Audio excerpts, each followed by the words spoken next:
Good evening, everyone, and welcome to the London Lowdown podcast, which is a branch of the weekly armchair kickoff. My name is Sean Maroney, and I'm joined by podcast founder Keane Franey here tonight. We're going to preview the Chelsea and Spurs game, talk about a lot of points on it. So, Keane, with the previous game there in the Carabao Cup not so long ago, the 1-1 draw, the Spurs won on penalties. Did you get the? What's your opinion on that game? Like, how do you think that went, or like with the lineups and stuff with Spurs at a weakened team? Yeah, like Spurs in that game in the Carabao Cup, they kind of had a weakened team, and I think they were kind of slowly but surely kind of coming into their strides. Under Jose Mourinho, I think Chelsea also were going through kind of a bedding period as well, where they were still trying to find out what their best team was and kind of get their a number of their new signings in. I think that was something that was kind of both teams are going through kind of periods of kind of finding out where they were as a team and kind of as a whole. And I think that was a very competitive game in Sean in the Carabao Cup. I think it was a tale of two halves. The Spurs were okay in the first half. They had their few chances. Chelsea were also very good in that first half. They did create quite a few chances in that first half, and it kind of looked like Chelsea were kind of the better team almost. But then you look at the second half, and I think Spurs done what Jose Mourinho does. They grinded out a result. I think defensively, they kind of showed something that they didn't show in nearly the 18 months that Mourinho has been in the job. Sorry, not 18 months, 12 months that he's been in the job.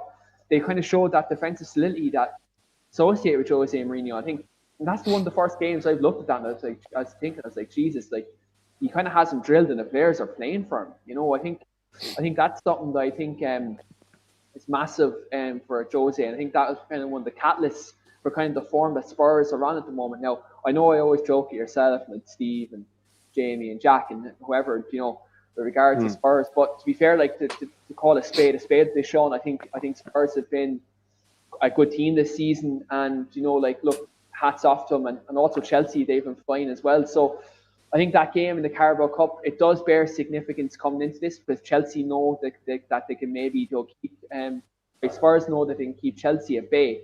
But again, both teams have massive qualities going forward, and both defenses at the moment.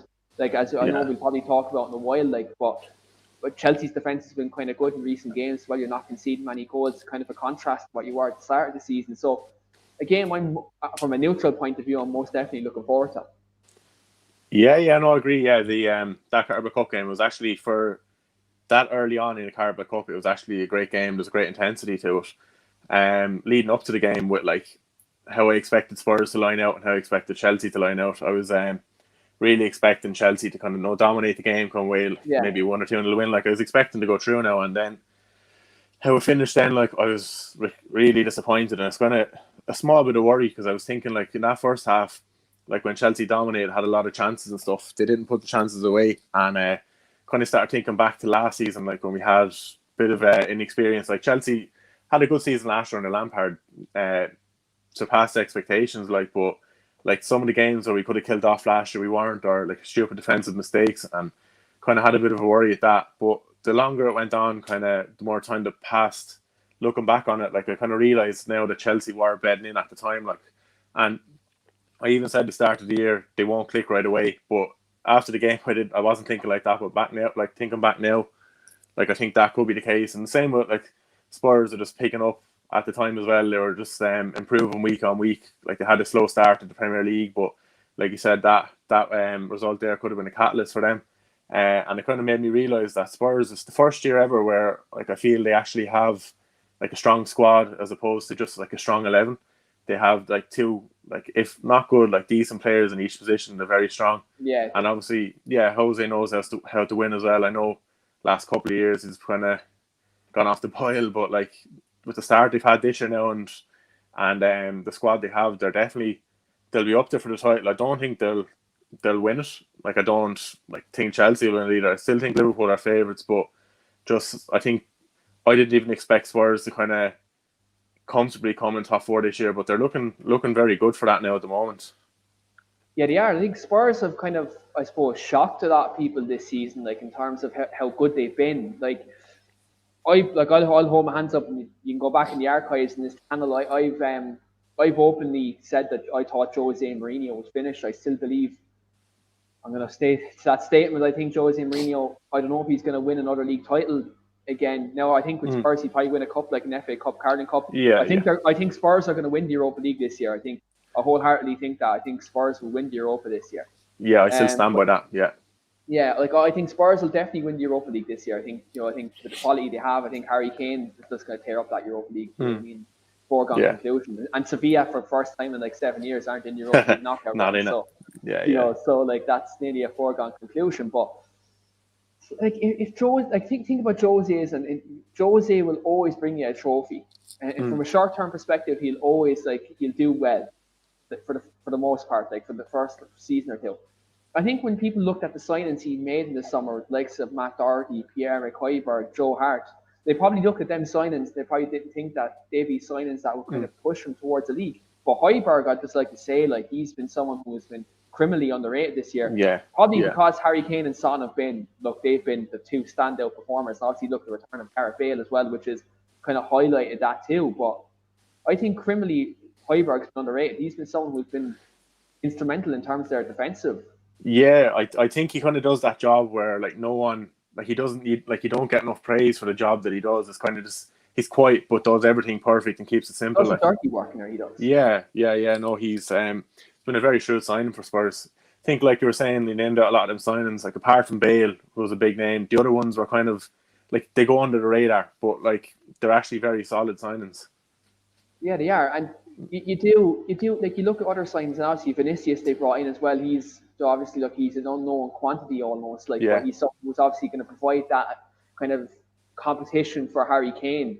Harry Kane, they're very reliant on Kane, but now Kane at least knows now he is someone who can push him to that kind of next level, and he's someone who's obviously evolved his game massively this season. I think Harry Kane has been fantastic, and like I'll always call a spade this, Sean. If it's players playing well, even if they're from a rival team. I know Steve gives me an awful phone over about United recently, justifiably so, because obviously we're not playing well. But I call a spade. I think Harry Kane's been unreal. I think Son's their best player in my opinion. I think Son, he's criminally he's rated now, but I think for years he's been criminally underrated. Yeah. I think Son he's unbelievable. His work rate is fantastic. I think he's a very honest player. You know what I mean? And that's what I love about him. They're a team who I think title aspiration wise, I think yes they'll be in a race. Yeah. What's funny is, Sean, I said in our Premier League prediction show I think Chelsea are going to win the league this year. You did. But the thing about it is Chelsea are starting to hit form and they're near enough the top of the table now. It isn't outlandish to say that they keep this going with the squad they have. It could happen. I think Liverpool are still going to be there. I think Man City, we don't know how consistent it'll be. Yeah. I know people will laugh at me now, but like if United win their game in hand, they're only 4 points off the top. Like that's crazy when you think about the start of the season we've had. And like we're starting to hit a bit of form now. Ollie, he can lose one game, he's out the door.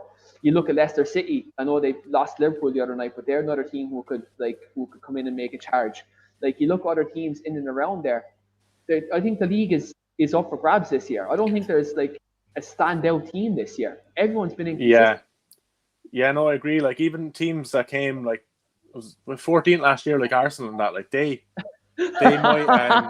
might make a late surge, like, but like the smaller kind of teams like that, like they might make a small push. But no, if they can, did you see Aubameyang got goal of the month for Arsenal in November? Penalty. I did. It was a penalty, weren't it? It's the only goal they scored in November.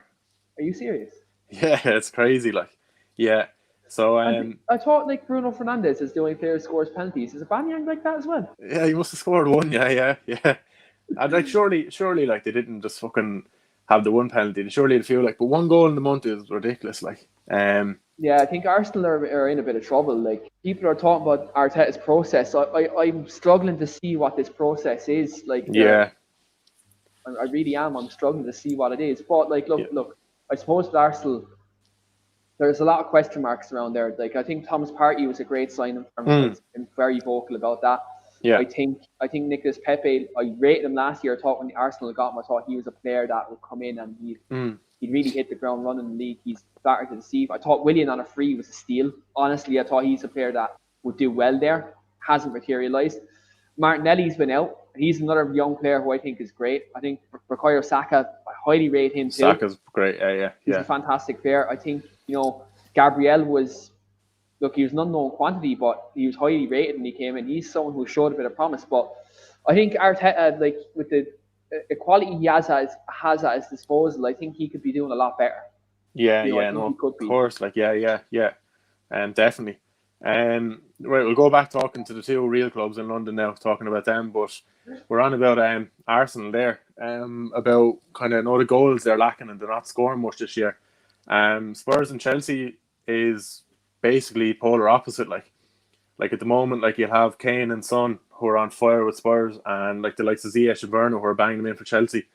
The two teams have abundance of riches in attack. Like I know Bale kind of hasn't hit the ground run. He scored the one against Brighton, I think it was, but like he hasn't really been playing when he coming back from fitness, so he hasn't fully played yet now. But you'll have your Kane, your Son there. Bergwijn hasn't done too well, but like this Kane, Son alone, the way they're with these goals and assists that they're racking up, like they're cleaning up. And I wonder if they can keep that up throughout the season. Then with Chelsea, you have like Ziyech has only come in the last 6 or 7 games and has absolutely ripped 75% of the teams a new one. Like he's exactly what Chelsea have been missing for years. Like he's actually like I find similarities to him and like Bruno in the fact that like higher risk, higher reward. Like the two of them will always try and cut that pass through a team. Even if they miss 5 of them, they'll still go for the 6th ball. Like a lot of teams with low blocking that, like Chelsea struggled against last year, but now when you have Ziyech there and the pace of like Werner and that running in behind, it's a great asset to have. So you have Werner there who's been playing out of position for most games out on the left wing there when Pulisic is out, but hopefully you might see Werner back up front when Pulisic is back. He's back for the game Sunday, but probably be off the bench. And then also you have Havertz and Mount. Mount, obviously he was atrocious, played out of position for most of the season. He's playing the wing. He's not a winger, and as soon as he's put back into that 8 role that he's strong in, he's been outstanding in the 3 or 4 games with Chelsea since he's back there. So you'll have him and you'll have Havertz coming back in now. So hopefully this Chelsea attack, when everyone's in, it'll click and they'll be absolutely devastating. Yeah, look at Chelsea attack, Sean. You've an embarrassment. You've an embarrassment of riches. It's unbelievable. Like Hakim Ziyech, I think, was it only 25 million they signed for? Was it? It was 33, I think, but I'm not sure if that's pounds or euros. But it was 33. Yeah, so I know, for the price he's signing for, I remember saying at the time, it's a steal. It's an absolute steal. I think he's been a fantastic signing. I think he's been someone who's come in, as you said, in the mold of a Bruno Fernandes, who give you that X factor, someone who can go in there and create a chance, and always take a risk. Like I said, high risk, high reward. He's someone who has that X factor. He's a fantastic player. You have Timo Werner, who didn't hit the ground running at the start, but he's someone now who's restarting to hit the ground running, and he's starting to show his quality in the league. You have Kai Havertz, who's played across the front 3, but predominantly he's a 10. He's someone who's only back from injury now. It'd be interesting to see whether he plays on Sunday. I know we chat about that later on. But he's another player who's been good. I think Christian Pulisic, him coming back from injury, is massive, because before the end of the last season, he was arguably Chelsea's best player. He's just unbelievable. Yeah, that front 3, it's scary. It's frightening. Yeah, definitely. Post lockdown, he was arguably the top 2 or 3 best players in the league. Yeah, I agree. Yeah, I think he's really good. And you also take into consideration with Chelsea, they have likes of Tammy Abraham there. They have Olivier Giroud. Hudson-Odoi. There's an embarrassment of riches there. And then you can take into consideration their midfield options. Kovacic is a good player. Yeah. So, I kind of rate Jorginho. I know people will go mad about this, but I actually kind of rate Jorginho. I think he's actually a very good player. I kind of liken Jorginho to what Michael Carrick used to be years ago, in terms of sitting in front of that back 4 and actually dictating the game like a Rolls Royce. I think they're very similar in that type. They're that type of player, Yeah, that's a fair comparison. I'd kind of have Jorginho in kind of that mold. I think, look, N'Golo Kante, we all know kind of what he does. He's a machine of a man. He's a player. But then you obviously look at the other midfielders Chelsea have. They've likes of Mason Mount as well, who I know Jack Clemson probably watches tonight or will be watching tomorrow. He's Jack Clemson's love child. He's his favourite player, but he's a promising young English player. And then obviously, Sean, you look at the other players you have. You've Ben Chilwell, You've Reece James, who's highly rated. Yeah, such a good player. See the talk today, like Thiago Silva's probably getting a year extension on his deal. He's pressed Lampard that much. Like, yeah, I think Chelsea, if they have a really good chance of building something, and I think if they give Lampard time, he could do well. Yeah, no, of course, yeah, and like a lot of people are forgetting about another player. He came back last week playing in 23, scored 2 against Man City. Is Billy Gilmore. He's another good player to come back into the fold. Like, yeah, he was. How long was he injured for? I think it was 4 months. He got injured there the second last game of last year, the training before he got injured. 4 months out.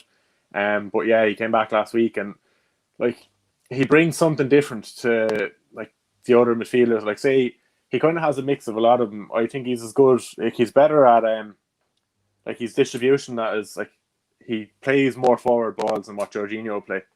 He has he has that grit as well. Like, he's obviously not. He's not better than like Kante in a defensive role, but he has elements of his game that he can cover a lot of what Kante does as well. Like, I think a lot of people underestimate when he comes back, and he does so much for the team when he's in there. Like, but yeah, he's a bit of a point to prove now as well, to try and get his place back in the team after so long out with all the new signings. So, go on. Gilmore, Sean. I think with Gilmore, Sean, he came in last season, kind of in there. It was in around January, weren't it? Last year, he came into the team. Yeah. And like he came. I remember that FA Cup game against Liverpool. I'd never seen a player bully Fabinho like Billy Gilmore did. He did, yeah. I'd never seen a player do that to him ever. The week later, I was actually at the Chelsea Everton game. It was 2 days before lockdown was implemented and stuff, and Gilmore played that game again. It was right after that Liverpool game, and he got man of the match again. And like, just to see him playing live, he was unbelievable. Like, just for someone that's so small, he's just all over the pitch and such a good ball player as well. Like, yeah, and he recently declared Scottish as well. So he might get a shout for the Euro squad. You never know. Yeah, if he gets to run the team in the Chelsea team, he'll be there and thereabouts. Like, because they do actually have very good centre midfielders there in Scotland, like with the likes of John McGinn and stuff. But he's in with a shout of getting into that squad. Like, yeah, 100%, I agree. Yeah, and we're talking about earlier on. You're on about like Chelsea having like an abundance of riches in attack and stuff. It's like over the years, I actually feel sorry for Eden Hazard. Like, cause when we had him there, I think for 75-80% of the seasons he was here, he was the best player in England, and I think Chelsea just lacked other attacking options with him. Like, I think like the likes of Willian, that they're good players, but like he just never had like they weren't world class. Yeah, you had like now if he was there, you'd have like a Ziyech and Havertz and Werner around him. Like, but he never got that at Chelsea, and now I suppose he probably did fund most of these with his sale. Like, but like if you had him in this team now, he'd be devastating, I think. Yeah, he would. I imagine that. You know what? I'm going to even throw this out here now. You're probably going to think, right now, does he get into the team? I don't think he does. Right now, he doesn't. With the form he showed at Madrid, not a hope. Yeah. If you have like a fully fit Pulisic and Werner there with options, and the way Hazard is playing now, he doesn't. But obviously, Hazard playing anywhere near his best walks into any team in England. Like, yeah, he walks into any team now 100%. He's a fantastic footballer. I think that that's what happens with many players when they go to Real Madrid. So it's either sink or swim. Like, it's either sink or swim when you go there. And like, I just see if Paul Pogba goes over there, I can't wait. That's all I'm gonna say. Yeah, because like if they're like a lot of them Madrid fans, like even Ronaldo, like best player they've ever had, like there's sometimes they actually still rinsed him and gave him abuse. Like, so can you imagine other players are going to get? Look what they've done to Gareth Bale. Like, and look at the mentality of Gareth Bale since he came back to Tottenham. Like, looking at the trophies he won for Madrid, and like Madrid's fans are they're vile. I'm not going to swear on the channel. I never even swear on the channel, but they're just a vile. Bale done the right thing going back to Spurs. Yeah, 100%. Yeah, I'd say he couldn't wait to get out of there. Yeah, 100%. Yeah. Speaking of Bale, now he was starting tonight. Is that Spurs and Ludogorets game over yet? I seen they were 3-0 up last time I seen it. I was getting score updates from Steve during tonight. I'm just going to check that now because I know Chelsea. I know we're going to talk about the European game. Yeah, that's Lucas Moura just scored as well. 4 then, is it? 4-0 up, and it's just about to end. Yeah, good. Harry Winks got the third. I think since Steve's saying. Yeah, Jesus Christ! Like Spurs, Ludogorets, they were a team that they were fucked, weren't they? Like they're with COVID and stuff, is it? Yeah, they'd load of players Yeah, missed. They had their third choice centre back pair playing tonight. yeah. Spurs got the rest to go few players. I think I heard it was like 9 or 10 changes. I think. Yeah, even Joe Hart got a goal tonight. Like that'll just Yeah, tell you. yeah, yeah. Yeah. No, it's Spurs now. Thursday night. I was hoping they might have got more of a game. No, had to play a few more first team players because Yeah, obviously just a few. I think it's the 2 or 3 days rest because it's Sunday kickoff. Um, but Chelsea playing their Tuesday night early kickoff as well, getting a bit more rest. Actually, kind of they got a bit of a run out for a few of their players like Jorginho and Azpilicueta who haven't played too much you made, recently. what do you make on Tuesday? It was like 10 changes or something, wasn't it? You made a lot of changes, even though it was Yeah, a late game, but you made a good few changes. yeah. No, there was a good few like Hudson-Odoi got a run out, and Werner played. Now I was a bit upset about Werner playing. I was hoping he might get a bit of a rest because he's playing non-stop for club and country this year. Like, he's afraid in case he gets burned out. Like, and big game Sunday, obviously. Aspi got a run out, and then Silva played actually because he missed the weekend game there, because he was flying with Brazil, so he was late. Um, but yeah, no, they got even a few of the players like Chilwell, Kovacic, and that got taken off early, to bring on the likes of Havertz and stuff. But I seen when I was watching it now, they were like obviously they were winning 1-0 at the time, and they brought on I think it was 4 subs in the 70 something minutes. But they were bringing off the bench. They were bringing off Ziyech, Havertz. Who there was 2 other players, but there was 4 like players that like just walk into most teams coming off the bench, and it was ridiculous. Like, Giroud came on as well, didn't he? yeah, Giroud came on. He actually scored the winner. Sure, savage header. Yeah, like you Um, look at the embarrassment. Like I know we've said it already in the show, but the squad that Chelsea have had this year compared to last year is ridiculous. I yeah, think on Sunday, I think both squads have a part to play. I think they both have a lot. yeah, Both have roles. I think it'd be interesting to see how kind of Chelsea line up. I'm gonna be like interested to hear kind of from your side kind of who lines up for you because it's a massive fixture. yeah, yeah. It was actually the 4 subs came on. Kante came on. Giroud, Havertz, and Ziyech going on. It's just ridiculous. Like, but yeah, no, I'm happy enough for it because it was a comfortable enough win. Like, I know they got a late goal and Chelsea pipped them at the end, but like they got a run out for a lot of the players, and any of the kind of the starting players that did start, like the regulars, they got taken off with about 20 minutes, half an hour to go, so they got that bit of a rest and no injuries picked up, which is a victory in its own, like leading into the game on Sunday. So just to see how Spurs come out of it now tonight, which I know they played a lot of subs and stuff. So hopefully with the plane journey now tonight, and that was it in London or Ludogorets? I think it was in I London. think it was in London tonight. So Yeah, even with that, like it's, I think both teams are going to be relatively fresh this yeah, weekend. I think both teams are going to be relatively fresh. Like Spurs made a good few changes. Like who really in that? Like look at Spurs 11 tonight. Like who yeah, really starts Sunday? Like there's Winks maybe. We might see maybe, Harry Winks. Like who really like kind of starts there? You know, like who is yeah, who kind of starts out as far as them like Joe Hart. I'm just gonna get their lineup now because I'm just gonna get up there now in terms of like Spurs is 11 for that game. So their Spurs start 11 tonight, Sean, with Joe Hart, Matt Doherty, Sanchez, Tanganga, Davies, Winks, Ndombele, Deli Ali, Bale, Mora, Vinicius. I can only pick about 3 players that probably will three, start. three. Ndombele starts. Yeah, Matt Doherty might start, and Doherty or Aurier, it's kind of a toss up between them, and maybe Lucas Moura because Jose rates Moura. But yeah, Bergwijn played especially well against City last week as well, so you wouldn't know. But who like no especially one, in a big game now, Lucas Moore, like for the work rate and everything, you might throw him in there. He seems to be a good man for tracking back and stuff, from doing a lot of running. yeah. Like Yeah, other than that though, like both teams, I think you would have relatively fresh squads coming into Sunday because like there's so much on the line. This is potentially like a game it has title permutations. I think it does because yeah, I think the league is open. I think it's like you look at, for example, whoever wins this game will probably be top of the table. Like if Spurs win, they stay top. If Chelsea win, they could go top. Like I know mm, Liverpool have to play this weekend, but Liverpool are on the back for lost in the Champions League. Like yeah. Liverpool are playing. I was going to check now. They're playing It's Brighton on away to Saturday Brighton, morning. and it's the early That's a kickoff. tough So game.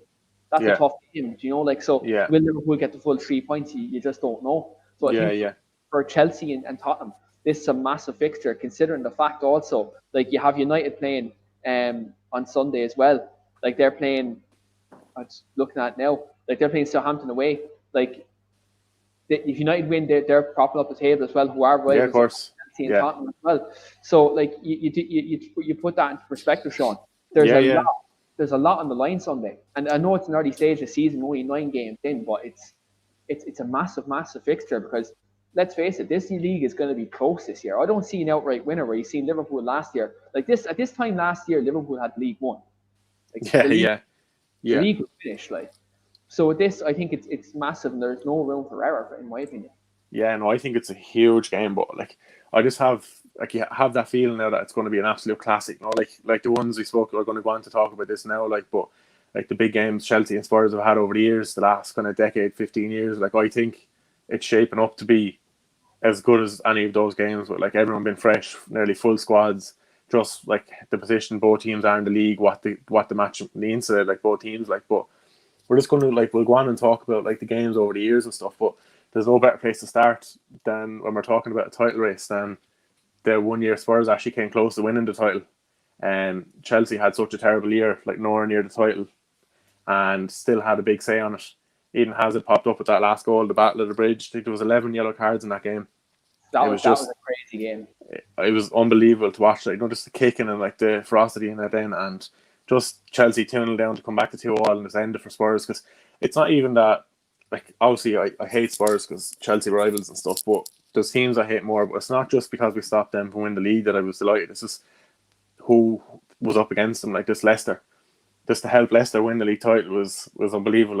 I was hoping like with about 10, 12 games to go, and it was kind of like realistic that they could win it. I was praying that they would, because like it's a proper fairy tale story and stuff. So I was so happy to see them win the league as well off the back of that. Like, and obviously at the time I didn't know Steve or Jamie and the lads, so I had no one to rub it into really. But I'm telling you, if it happened now, that group chat would be getting sewn out of it with Banda. Like, Oh, did you stop. you seen that game? Yeah, the Battle of the Bridge.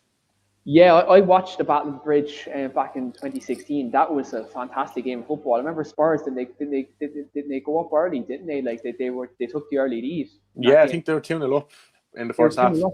Yeah, Like they were 2 up in that game, and I remember like Spurs were like they were flying in that game, and it looks like they were going to put Leicester under pressure. And mm. obviously, second half of that game, Chelsea came out the blocks, didn't they? And Yeah, they went at Spurs like a house on fire, you know. yeah, Uh, it's mad, really. Like you look at Eden Hazard that day, he was useless that season. Like, let's get to yeah. it. Eden Hazard in that season, he was crap.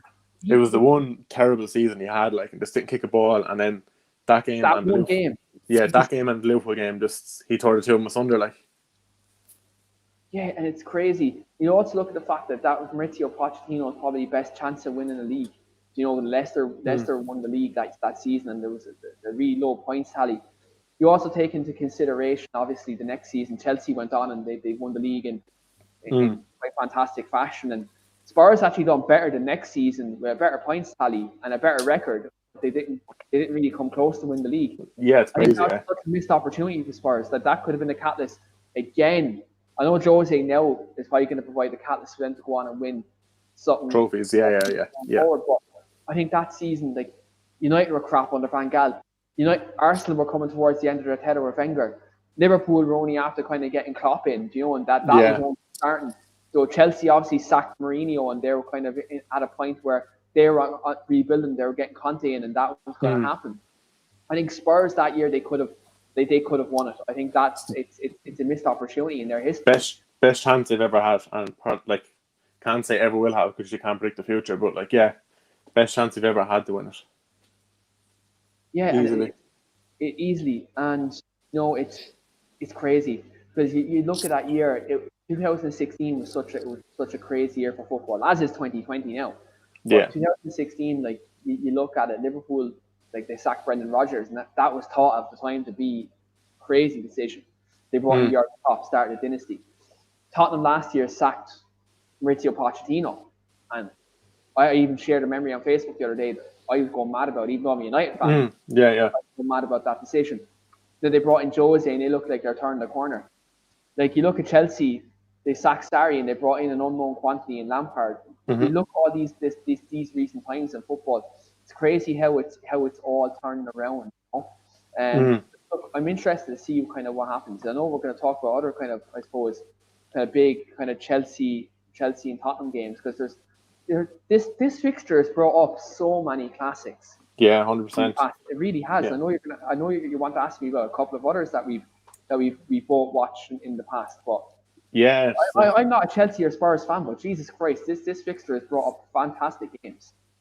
yeah, no, 100%. There's so many good games over the years, and even the ones where there aren't that many goals, like you said, there's a lot of tackles been thrown in, a lot of fire to the game, and players kind of know what it means, the derby and stuff. But I remember the first kind of memory of like Spurs been anyway, kind of like when Mourinho came first in 04 or 05, kind of they weren't really like you wouldn't call them like a top team at the time. They kind of, you had Harry Redknapp there. He turned them into a top team, but at that time they weren't like too much of a threat. But they were nearly there. They were getting there. Yeah. And I remember the Carling Cup final back then. Like I literally felt Chelsea were invincible at Mourinho there. Just like they were beating everyone in front of them. Obviously didn't win in Europe, but they were getting the semi-finals and stuff, winning the league, and that Carabao Cup final was like absolute shocker because thought we were gonna like roll over them. Another handy cup there halfway through the year to drive the team on for another league title, and 1-1 draw. Then I fondly remember it was Woodgate scored a header in extra time to win it for 2-1 from, beat the keeper to the header. But that was the first kind of time where I was looking, I was like, right, I hate Spurs. Like, kind of start realizing because like it's a lot of the older kind of generation of Chelsea fans would tell me like I have a few lads I go to games with and that, like, and they have a hatred for Spurs, and I could have never understood it. Like, but when I look back in the olden times with them, like it's crazy, like the rivalry between the two clubs and stuff. And I started to realise it then. So, would you have any memories of that game yourself? I know you're not as far as a Chelsea fan, like, but I do. I fondly remember. Remember, we were back in the green school at the time. Like you were a mad Chelsea fan. And this is going to be an easy game. We're going to win a trophy. Yeah. Spurs back then they had a great team. Though they had the likes of Berbatov, Robbie Keane. Was Ledley King there? Ledley King was there as well. Jonathan Woodgate. You know. Yeah. You know, like it was kind of a team that was on the up. Like obviously, young Gareth Bale. Gareth Bale wasn't Gareth Bale then. You know, like but he was there. Like you know, they had other players. And I was trying to think. Oh, who did they have in goal? Paul Robinson was in goal, wasn't he? Like he was in England at the time. Like you look at that game. Chelsea was still obviously fancied to win that game because like they were going for. Chelsea were going for like double, weren't they? They were going for treble nearly. They were going for the Carling Cup, the league, and the Champions League. That season, like they were good. And obviously, remember Jose got the sack that year, but like they were going on fighting on all fronts. Like you know, it was a time where you thought Chelsea, like along with United that year, they were the two best teams in the world. They were the two top teams in the world. But then for Spurs to go on and beat. Like to provide that shock in that Carling Cup final at that time, that was massive. And I thought like Jose Mourinho was at Spurs, at Chelsea. I don't think that loss happens. Yeah, I don't think it does. I don't think that happens. I'm not even having a dig or anything now. Like, but like you look back and you say like, oh, it's the Carling Cup and that, but like Spurs haven't won much over the years. It's a big thing. Like when the trophy for them, like they take that right now. I think as well. To get it get a start like during the quarterfinals of the Carabao Cup now, I think the boys would take the hand off you for that to get a bit of a start up and get a bit of desire to the team to win more trophies. To get the feeling there, definitely 100%. Because you look at Spurs now, right? There's loads of quality players there, right? You have your Kanes, you have your Sons, the world, Gareth Bales, Alderweireld, you know. Yeah. So I could go on Reguilon, Doherty, Lloris. Embarrassment of riches there. But these players at club level haven't won much trophy. Apart from Gareth Bale, they haven't won elite trophies. They haven't won that much. Obviously, country level, Lloris is a World Cup winner. But really, at Lyon, did he win that much either when he was there? Not really. Yeah. You look at all these players, Sean, they need this first domestic trophy or first European trophy to really drive that dressing room, to create that winning mentality, because that's massive. If they win a trophy or two under Mourinho, they will create that winning mentality. That's something that will be there. You know from having Jose, I know from having Jose. He'll bring you a trophy and he'll create that kind of siege mentality within the dressing room to win trophies. That's Yeah. what he does. And He's that great. second season syndrome as well. He usually does well in his second year, but Yeah, but then we all know what happens in year 3. year 3, yeah, implodes. It goes. So I'm Yeah. kind of hoping they want to win a Carabao Cup this year or the Europa League, and then next year, then we Yeah. see classic Jose Mourinho. You know, when he Back to does square one. Yeah. back to square one. You know, I'm not saying Yeah. that now because I'm a Man United fan and I'm wearing kind of a Man United top right now. But I'm just saying it like just in general. Jose Mourinho, he does this. We know what happens. We know what chapter 3 is of the Jose Mourinho book. Yeah. But look, to be fair, I think this team he has at Spurs now is probably better than the team he had in his third year at United. So I think he Yeah, it might is. Yeah, afford that bit of extra time, you know. yeah, definitely. Yeah, just other games over the year. Then apart from the Carling Cup final and stuff, you have the 4-4 draw there. Can't remember what year it was. I actually don't have too many 2000, memories. 2007, I think. 2007. The only memory I actually have from that game has been 4-3 up and Robbie Keane last minute just rifling it in from about 25-30 yards in top corner. Like, that's the one memory I have from that game. I know SEN and Joe Cole and the boys bagged in that, like, but it's just that Robbie Keane goal sticks in my head, like. Yeah, I remember that game. That was a crazy game of football because again, that was a game where Spurs were kind of, you know, they were. I suppose they weren't fancy to get anything out. Like there's a recent Yeah. against them Chelsea was horrible. Like let's be honest about it. Like Spurs, they played very well that day, and Yeah. again, this was a time you look at Spurs like like they have quality there at the club, and they reach that, but they just needed to reach that next level. Yeah, they seemed like they never were going to reach it, like, at the time. Yeah, well, I think Harry Redknapp coming into Spurs at that time was nearly a changing of the guard, really. I think because he got the Champions League that one season, Yeah. and then you seen kind of you know, you seen kind of the rise, you know, of Tottenham. Then And like the Bale and stuff. Yeah. Modric, you know, Pavlyuchenko, Van der Vaart, Aaron Lennon, Yeah. Gareth Bale. Like there was players at that time who kind of got Spurs at next level. Then obviously, yeah, in like around 2012, 2013, the Harry Kane's the world, you know, Yeah. the squad. So yeah, like they're on the up. They really are. And Yeah. like as a neutral again, I'm so excited to see this game the weekend because it's like has all the ingredients of a very good game of football and a good advert for the Premier League. Yeah, no, of course. Yeah, the one game that always sticks in my head though with Chelsea Spurs, apart from Battle of the Bridge, was the year after with Conte here. Remember, I was down in Waterford with the supporters club, and Chelsea were actually starting to go on that run under Conte, and we had the Spurs game, massive game, but we went 1-0 down after about, I think it was the first 10-15 minutes. Ericsson scored, and I remember we were in the pub and we're all thinking like, oh no, here we go, like, no, the run is going to end then. And I remember Pedro turned it around just before half time, edge of the box, he done like a scoop turn, bent it into top corner. Now we ended up winning that game 2-1. Victor Moses got the winner at the end, but like, that was one of those games that kind of drove Chelsea on that year to the 13 wins in a row and kind of drove them to the title. Like, but that's, apart from the Battle of the Bridge, that's the one that sticks out to me as a good memory. Like, down there, like, there's some buzz off it. Like, yeah, again, it's a great game.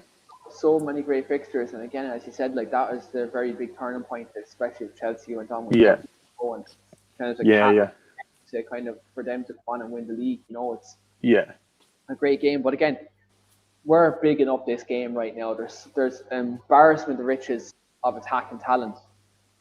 We had the same conversation on the London Lowdown a couple of weeks ago. Chelsea played United because both defenses were not playing well, and the both attacks were unreal. And then we got a 0-0 draw. Yeah. Are we going to put the curse on it again this week? I don't think so. Actually, I said it myself in that actual podcast that I don't think it's going to be as entertaining as some think, but I wouldn't have ever said a 0-0 draw. I was thinking like a 1-1 or a 2-1. Like I was thinking anyone that was thinking like a team was going to score 3 or 4 was just going to be off the mark and stuff. But yeah, 0-0. It was actually one of the worst games I've seen this season. Like, nothing happened, and like, apart from like the penalty incident, nothing else happened. It was worse than the Arsenal game, and Arsenal beat us 1-0. Yeah. Actually, no, I'm going to take that back. Losing to 14th place Arsenal is always going to be the one. Oh, stop. I couldn't imagine that happened to my club now. I know it happened actually last year in the FA Cup final, but like, yeah. Right, so this is going to be an interesting topic now. We're going to go on to the combined 11s between the two clubs.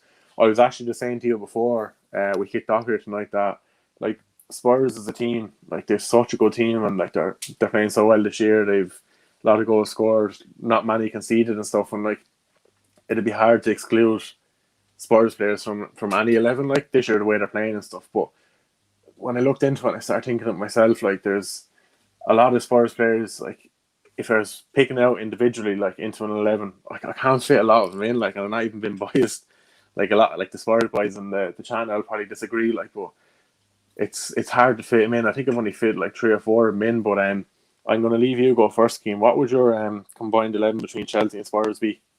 Yeah, so literally Jamie was about to jump on this, and his internet went literally just before the show was about to go live. So I've had to step in and I've had to come up with this combined 11 on very short notice. So Steve, Jamie, Sean, and Jack, do not come at me when I pick this combined 11. I'm saying from a neutral's point of view. In goal, I'm going to go Hugo Lloris. I think Edward Mendy has been very good since he's come into the Chelsea team. I think he's miles above what Kepa's been since he's come in, and I think he's been quite good. Though he saved Chelsea from losing at Old Trafford, I thought he was very good that day as well. But I'm on this occasion to go with experience and to go with kind of proven player in the Premier League. I'm going to go with Hugo in goal. Right back, I'm going to go with Reece James. I think Aurier has actually been reasonably okay. I think Matt Doherty's been okay as well this year. But Reece James is just an absolute fantastic talent, and like he's been doing bits the last couple of games. I have him on my fantasy football, and he was a revelation there last week for me. Though he got me quite a few points. I think he's someone who has massive potential to not only play in right back, but also in midfield and on the wing. I think he could definitely make that transition. He's such a good footballer. I think he's a fantastic player, and the sky's the limit for him. England are spoiled at right backs with Trent Alexander-Arnold, Reece James, Trippier, Zach Walker. Like I think he's to be kind of standing out in that role. Says a lot. Centre back was one of the toughest ones for me. I think like Thiago Silva gets in for me all day because like he showed his quality since he's come in. I think bar the West Brom game first, but like he's been very good. And the fact he's getting a new 1-year contract, so already into his kind of time at Chelsea kind of speaks volumes in terms of how good Thiago Silva's been, in terms of his quality. So for me, Thiago Silva goes into my combined 11. The other centre back, for me, I've been kind of debating this. I was just in the podcast in my head thinking, who am I going to put in here? I'm not going to put in another Chelsea. I'm going to go with a Tottenham centre back here. I was going to go with Davinson Sanchez because I thought him beside Silva would be a good kind of mix. A bit of pace there, break. I think Sanchez's recovery pace would be needed there. But the other part of me wants to pick Toby Alderweireld. The other one, he's been a great servant to Tottenham and a great centre back. But I do have to go on current form at the moment. I have to go on current form, and Eric Dyer's actually been probably their best centre back this season. And I don't want to pick him because I don't like him, but I have to pick him. I genuinely have to pick Eric Dyer just on current form. I have to be real. Eric Dyer gets in as the other centre back. We all know what happened in the last fixture between Chelsea and Spurs in the Carabao Cup, where Eric Dyer had to take a toilet break during the game. Forgot about that actually. Let's hope he doesn't have to do that again the weekend. But I'm going to go with Eric Dyer just based off current form. The next position, left back, has actually been the toughest one for me. It's actually been the toughest decision I've had to make. Ben Chilwell has been outstanding for Chelsea this season. He's been unbelievable. He's come in and showed why Marcus Alonso should never be in that team ever again. He's been the revelation. He's been a fantastic player at left back. But I look at Sergio Reguilon and what he gives you going forward. It's his pace. He's just unbelievable. I'm looking at it now. He just edges it for me. Just marginally edges it for me. Because I'm looking at from an attacking sense. To have Reguilon and Reece James both bombing up them wings, I think is frightening. I think it's absolutely frightening. But Ben Chilwell narrowly misses out. I'm saying it's very narrow. I know Chilwell is definitely in your team now, but I think Reguilon gets into me. Also because Man United wants him as well, and I wanted him at the club massively. Even though we've got Telles and he's done a fantastic job, but Reguilon just about gets in. but you can flip. For me, you can literally flip a coin. But I'm going to go with Yeah. I forgot to mention actually with my combined 11 for Chelsea and Spurs. I've gone with a 4-3-3. I forgot to mention what formation I'm kind of going with here. Now, my midfield, I'm just going to put this out to the viewers now. I've only went with one defensive midfielder here, and the rest of this team is just pure full-blown attacking talent.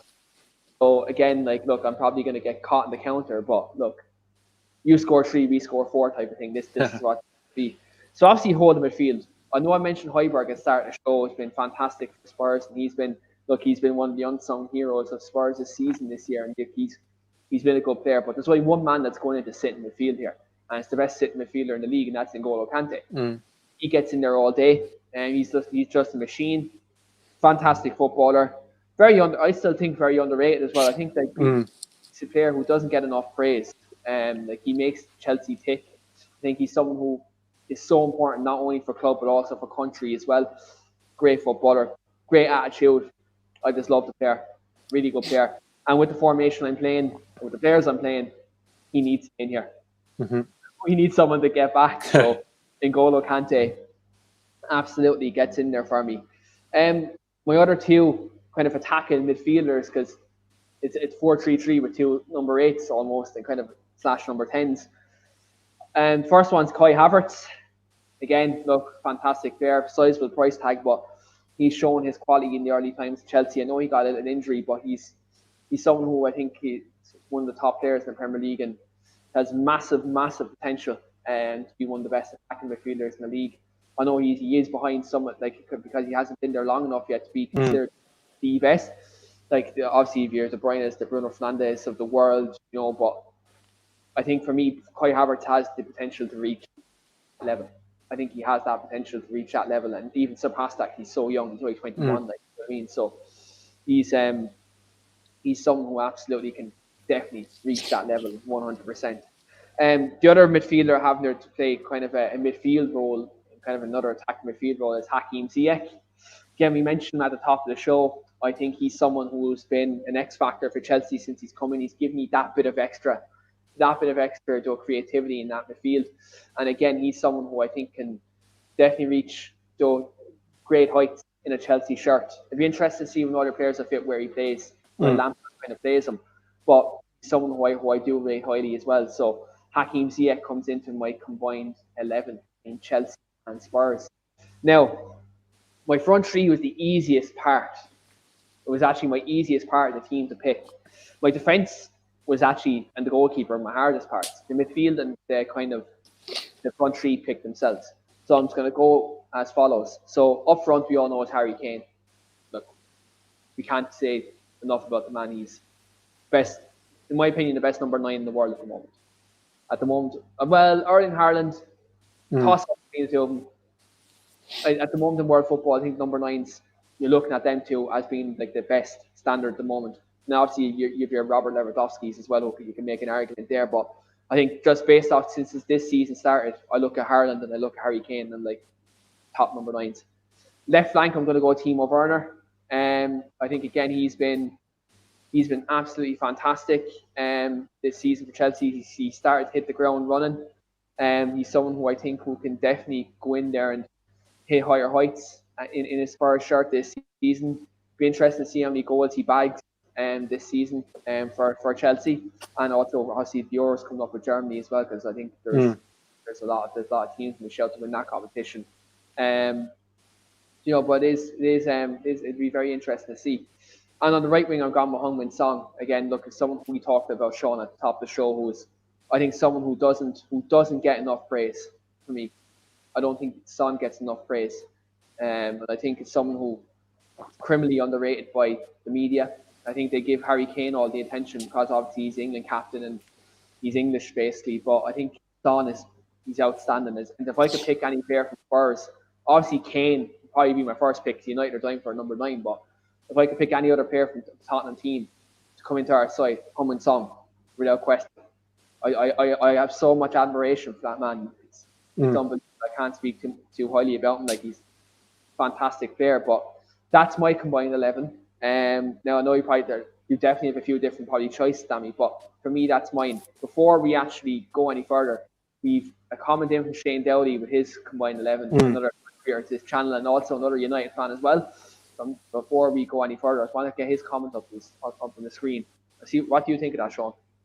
Yeah, I was looking at it there. It's actually, I had originally done out a team with a pivot in it, but changed my mind, and it's actually fairly similar to what Shane has there. Not too far off of it, but great minds think alike, you know. So, what's your combined 11?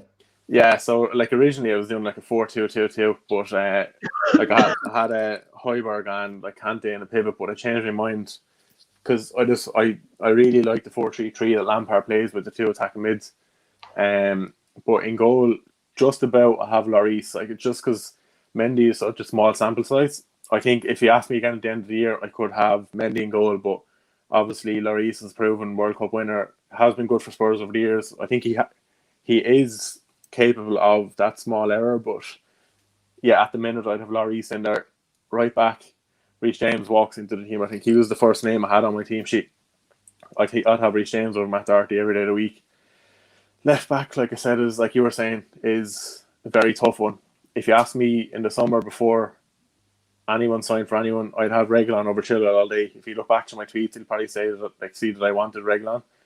Yeah. If you ask me now, just with how much Chilwell has changed my mind and how good he's been with Chelsea, Chilwell slots into my team. I love Reguilon, the pace and that, as everything is crazy, but Chilwell has like changed my mind so much about him. I thought he was incapable defensively, but he's actually been very solid. Couple of errors that are right now in the Champions League, but apart from that, he's been so solid. First centre back in the team, then Thiago Silva, like you said, like he just makes whoever is beside him twice the player, like just how he controls. It's like yeah. Like Van Dijk made Joe Gomez look like fucking Maldini, and Joe Gomez is like a Poundland Yunus Kabul or something, like just so like like after Van Dijk and Del Gomez has got Torre and new on for weeks, like he's obviously maybe level with Kabul, not worse than him, like, but like he's so dodgy without Van Dijk beside him. I think Silva has that same effect on the players beside him. So Silva 1 centre half. And when I'm talking about the other centre backs for the clubs, I was actually thinking about Eric Dyer, and I'm actually slotting him in. He's actually on the bus outside the stadium. He's not anywhere near the 11, my 11 anyway. Horrible player, like I think. And if he went off ability, I'd have Alderweireld in there. But on form, that he got a bad injury today. I think he's out for maybe a couple of months with the abductor. Yeah, a couple of months, is he? Yeah, I think so. Yeah. It's an abductor injury, I think so. I'm going to slot Zoom in there. Like, if I had a choice of either the Chelsea centre-backs, tomorrow he'd be in there, but on form, he's playing Zuma. He's been playing well, so I'd have him in there. And then at DM, like you said, Kante covers all the ground. Great player. He's actually been in way better form this year than he did last year. Got a bit of a rest, and the injuries are kind of behind him now, so he's playing great. Then one of the attacking mids, I've Havertz. Like I said, I think he's all ability in the world. Obviously, he's maybe not top 2 attacking mids in the league yet, but I think give it a year and a half, and him and Bruno will be up there, the 2 best attacking mids in England, and there won't be many close to him. Yeah. And then yeah. And then I originally had Højbjerg in the pivot with Kante, because I think he'd provide a lot of cover there, and he does everything simple. But in a 4-3-3, I'm not sure if he has enough attacking prowess to be playing that role there, and to be going forward as well as defending. Like, if you just have Havertz there, maybe there's not enough kind of go forward, and I have the wingers and top striker there in Kane, but like I wanted to go to more attacking option, so I went with Hakim Ziyech in a cam rather than on the wing. I do think he is better on the wing, cutting in from the left, or in from the right with his left foot. But to fit into the squad, I'd put him as a cam. Then in the forward 3, then it's more like a 2-1 rather than 2 wingers. But I have Werner playing off the left, cutting in like he did with Leipzig, not as an out-and-out winger, but as like an inside forward. And then Son off the other side, and then obviously Kane up front. Like, I think he's top 3 strikers in Europe, like you were saying. I think it's a toss-up between him and Haaland and Lewandowski, between the top 3. Lewandowski scored goals for fun again. How good all 3 of them have been. I think it's ridiculous. Yeah, no, it's unbelievable. Like, it's like Lewandowski and Kane, like they bring everyone else into the game as well. Like Haaland does, but he can still like he's still a bit raw. But just what else he offers, like he's just a machine. Like just the goals he scores and that he like. I was saying in the group chat the other day, I'd put my house on in the next 10 years Haaland to have more Ballon d'Ors than any other player in the next 10 years. Like I think he has this attitude about him that he needs to score. Like if he misses one or two chances, he's still going to score in that game. Like he has that aggression in him as well. I think he'll win a lot of Ballon d'Ors, a lot of golden shoes throughout the years and stuff. It's a crazy good player.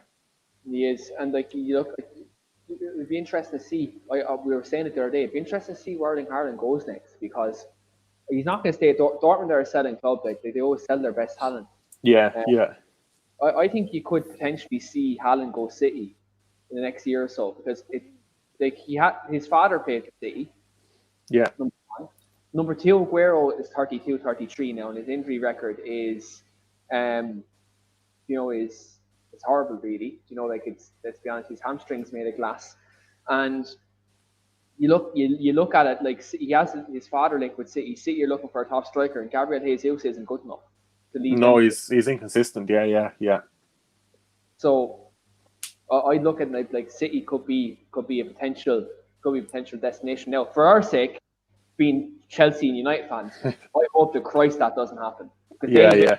Save him up front.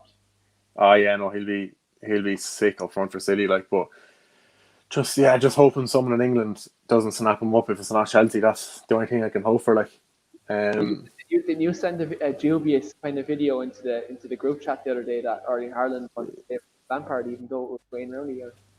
Yeah, no, they asked him if he could play for one former player, who would it be? And obviously he said Lampard, but obviously I wouldn't read into that too much. Like, but just Fabrizio Romano was on the podcast there today, and he was saying that he heard from inside Chelsea that the club are confident that no matter who they go for the next couple of years, with like say Lampard there and just the project they've gone, that they think they can sign anyone.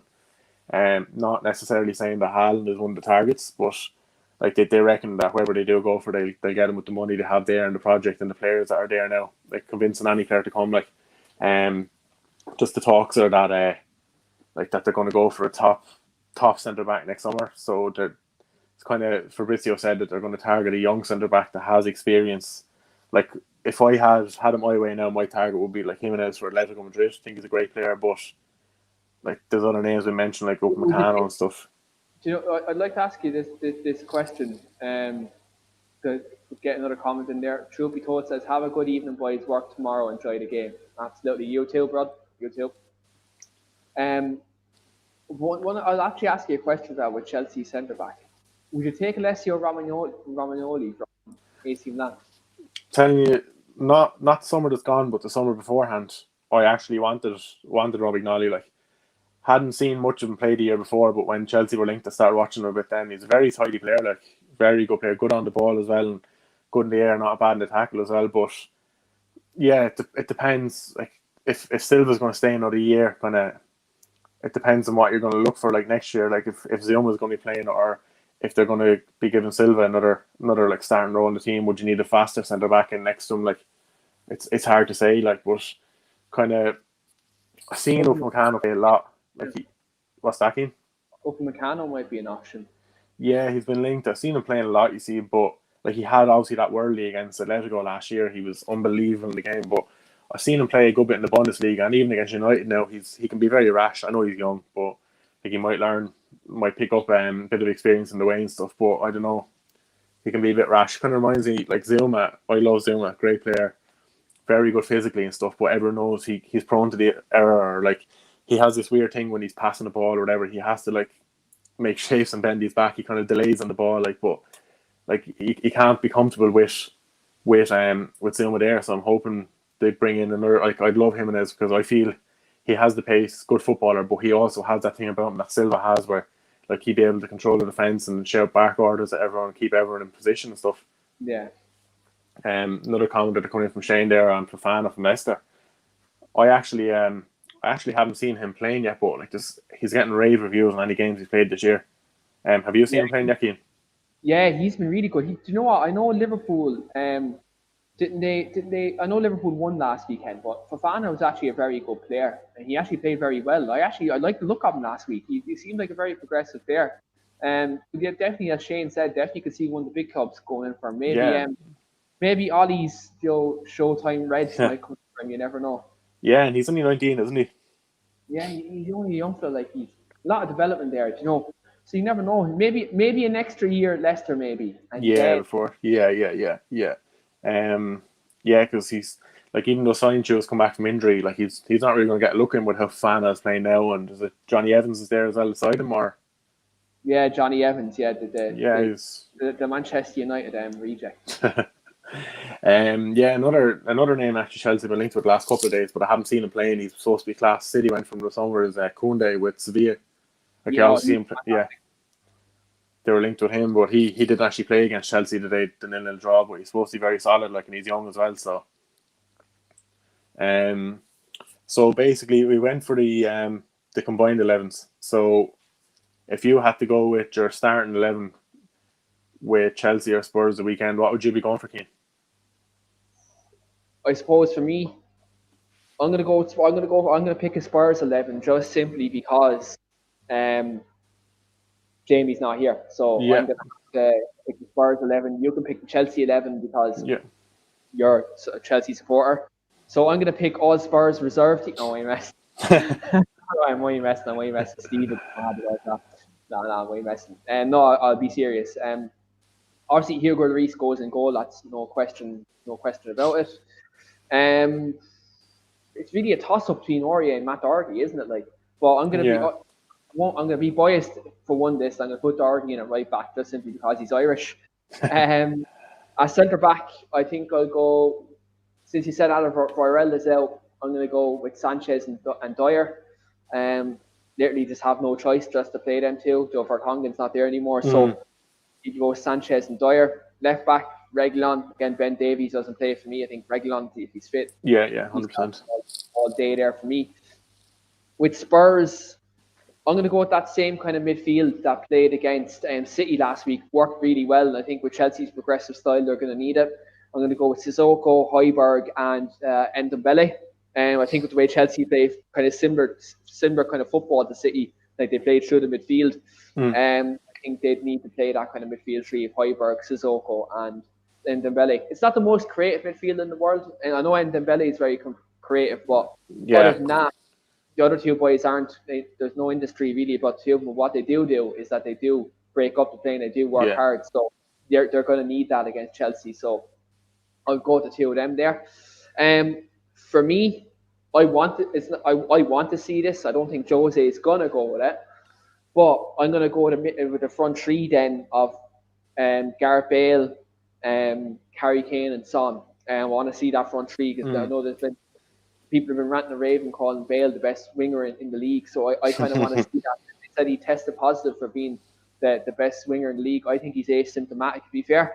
But I think he a couple of years ago he would have been the best winger in the league. But I want to see Bale get more game time. Like, look, to be fair, he does have his quality. Like he's a fantastic goal scorer. And I think in a game like this, big games need big players. And they need the biggest players playing. So for me, I want to see Bale, Kane, and Son. Even though I think Bergwijn will probably get the nod because he actually did do reasonably okay against City last week. But yeah. the romantic in me kind of want to see Bale play. Again, it's a big Yeah, occasion. yeah, That's neutral my fan as well. Like, yeah. No, I get where you're coming from with that. Like, but yeah, I don't think he's gonna put in Bale. Like, I still I think Mourinho is Mourinho, and he'll like a Lucas Moura or Bergwijn who's going to do a lot of defensive work as well as go forward with the ball and stuff. But Chelsea's starting 11, I think you're going to see a lot of the same from the last few games. I think you're going to see Mendy in goal again, safe as houses. Then left back, you're going to have Chilwell, and then Silva and Zuma centre back again to keep the fluidity going. I see a comment there coming up from Shane saying Bale is washed. Steve won't be too happy with that, but I tend to agree with Shane. Like, I can't wait for the group chat after this now, and Steve sees that comment. yeah, no, 100%. No, yeah, no, I'd be kind of in the line of Shane. Like, I think I just don't know if he's going to offer much throughout the year like Bale, and Steve will be going mad, but I don't know. And Steve and Jamie probably won't be too happy. Like, but Yeah, no. Two centre halves, like I said, Zuma, Silva, and then Reece James at right back. I was kind of I was 50-50 on that. I thought they might put Aspie in for a bit of safety there, the left with Son, but Yeah, I think James is more than capable of overpowering Son and going forward with the ball. He'll offer the attacking prowess as well as being able to cover defensively. Aspie yeah, will cover defensively. He'll man mark, but he's not great going forward. You see. Um, then three centre mids again. I think he's going to stick with the 4-3-3 and the two attacking mids. He's going to go Kante DM with how he's playing lately. He's going to go with Mount, and I think Kovacic will start. He's played well in the last two games in that attacking mid role. Didn't think he'd be able to play that because he's not very good at going forward. Like, but his ball progression is unreal. He's very good at breaking the press or whatever and running forward with the ball. So I think they're going to start Kovacic, and you'll see Havertz coming on in the second half. Fresh pair of legs. Hopefully Spurs will be tired, and you'll see Havertz taking control of the game, trying to dominate the game, create stuff. And then your forward three, I think, is going to be the same again. I think you're going to have Ziyech on the right, Abraham through the centre to keep the centre backs busy, and you're going to have Timo Werner on the left, cutting inside again. Hopefully, if you have like your Dyer and Sanchez there, like Sanchez is very quick. Wainsey is in was so quick, but like he has that mistake in him as well. I'm hoping Werner might be getting in behind those defenders, like, but he'll be playing off the left, I think, and you'll have Havertz coming on off the bench and trying to take control of the game the second half, and hopefully he can be a difference maker when he comes in.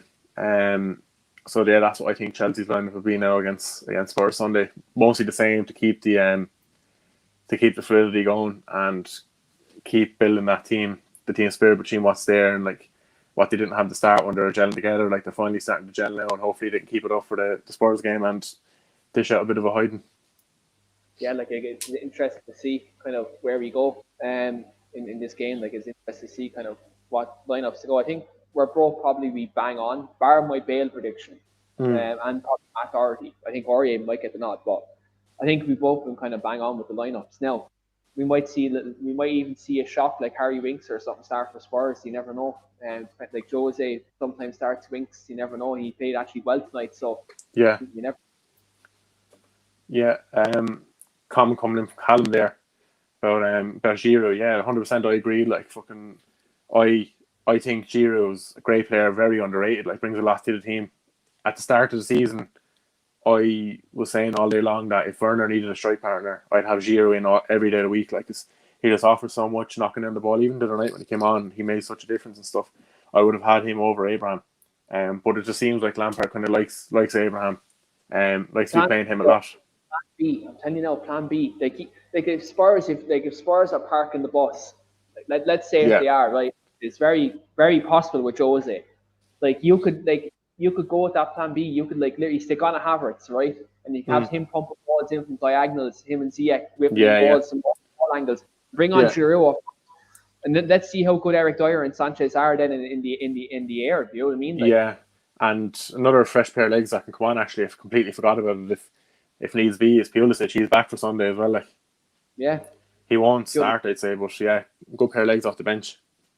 100%. I agree. It's a Yeah. fantastic player. And Matty comes from America of all places, which isn't Yeah. renowned for bringing out good Yeah. footballers. Yeah, no, 100%. Yeah, yeah. Yeah, I think it'll be mostly Lampard will mostly stick with the team that he's been playing a lot lately. Just like I said, like this the team gelling and stuff and trying to keep a solid unit at the back. The back is not going to change much over the next season, I'd say, until next year, until they bring in a big centre back maybe. But yeah, no, I think they'll stick with that, and Lampard will stick with his game plan. He won't. I don't think he'll play to try and counteract what Mourinho's going to do. I think Lampard will go for it, and I think you'll see Mourinho being more like being more into the tactics to try and overturn what Lampard is doing. Like just he'll be thinking Lampard will play that 4-3-3, and he'll think of a way that he can counter and stuff. I think, but I think Chelsea and Lampard will play their own game. Yeah, absolutely. Definitely. I think it definitely could see it. Definitely could see it happening. Look, I'm really excited for the game. I think it's going to be a great game of football. Well, I hope it is anyway, because look, Yeah, on a Super Sunday, like on your Sunday evening, you always want to watch a good game of football, no matter who's playing, whether it's Chelsea against Tottenham or Burnley against Brighton. Like, I mean, you want to see a good game of football when you're sitting down and relaxed on Sunday. yeah, 100%. Sunday, a Super Sunday can't be it. Like, Yeah, 100%. Just to finish up then, after going through what you think the teams will be and how the teams are playing this year, the forwards and like how on further they are, what do you see the scoreline being? What I want now or what I think? Go on, give both. Give both. I'd love a 0-0 draw. Imagine me, United. Imagine me now. United are after beating. Let's throw a scenario here. United beat Southampton, right? And we're after winning the game. We're after winning by a couple of goals.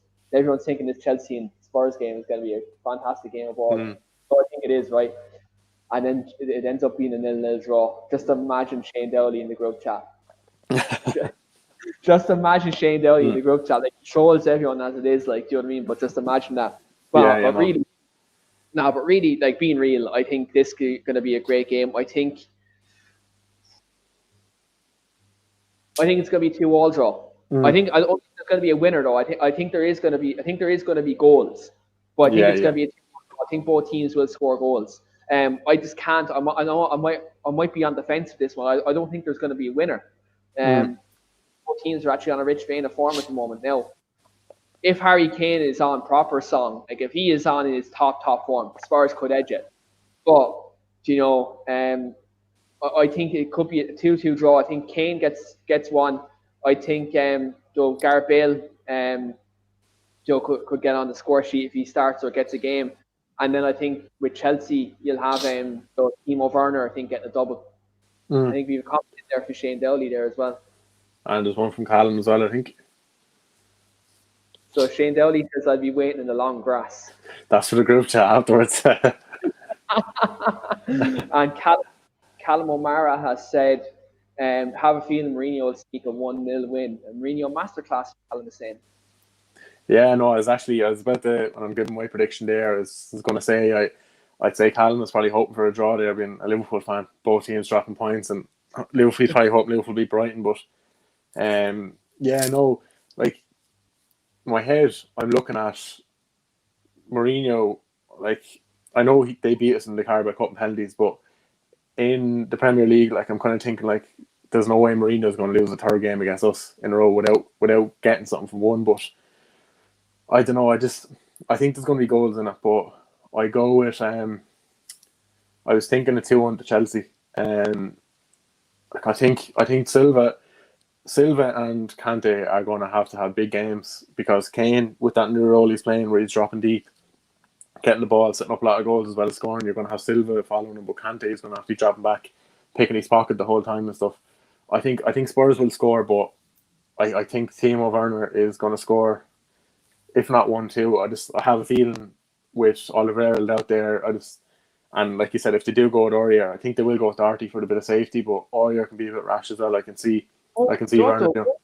Even Doherty, like you've seen in his early games at Spurs, he goes forward a lot as well. Yeah, he does actually, because he's playing wing back with Wolves as well, you see. So It was a long time since he played right back.